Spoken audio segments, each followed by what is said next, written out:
उद्यापासून कुणीही zoom meeting attend करू नका,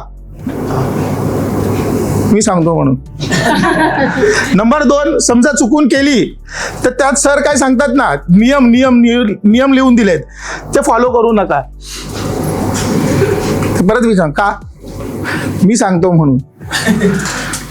8-15 दिवस सरांच्या सोबत राहा, मग सोडून द्या. का, मी सांगतो म्हणून. मी आता असं का सांगतो कळालं का, कारण तुम्हाला सवय आहे, जे सांगतात ना त्याच्याबरोबर उलटा करणार. त्यामुळे समजा आज आपण क्लासला आलो, काही येत नाही, मी 6 महिने सरांच्या सोबत आहे, तरी पण मला वाटतंय की मला काही येत नाही.